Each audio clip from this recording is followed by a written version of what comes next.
ایک دن حضور سیر کرتے کرتے مدینۃ المنورہ سے باہر کسی چراگاہ میں تشریف لے گئے۔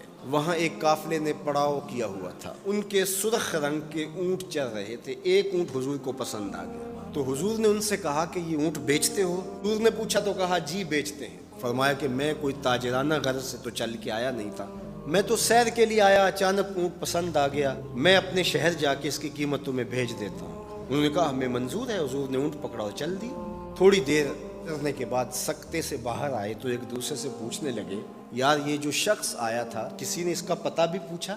کسی کو پتہ ہے یہ شخص کون تھا؟ ایک بولا یار جب وہ باتیں کرتا تھا اس کے منہ سے نور جھڑتا تھا۔ دوسرا بولا یار جب وہ مسکراتا تھا میں تو اس کی مسکراہٹ میں ہی کھو گیا۔ ایک کہا یار میں تو اس کی زلفوں کے پیچ و خم میں کھو گیا۔ ایک کہنے لگا یار میں تو اس کی آنکھوں میں ڈوب گیا۔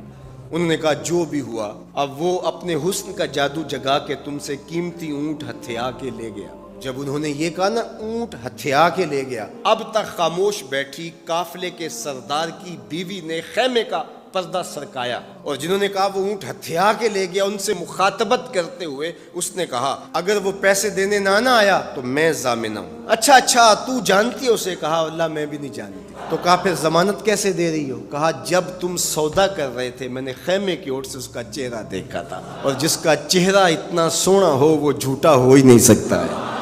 اللہ اکبر۔ ابھی تھوڑی دیر گزری، کہتے ہیں کہ وہ ایک شخص آیا، اس نے کہا یہ کھجوریں حضور نے تمہاری ضیافت کے لیے بھیجی ہیں اور ان کھجوروں سے اپنی قیمت پوری کر لو۔ انہوں نے کہا کہ ہم قیمت کیا لیں گے، خود بک گئے، ہمیں بتا وہ پیارا رہتا کہاں ہے؟ تو انہوں نے کہا وہ جو نخلستان نظر آ رہا ہے، وہ کھجوروں کے جھنڈ دکھائی دے رہے ہیں، یہی ڈیرا ہے اس مدنی ماہی کا۔ سارا قبیلہ وہاں سے اٹھا اور حضور کے قدموں میں گیا اور حضور کے ہاتھوں میں ہاتھ دے کے اسلام قبول کر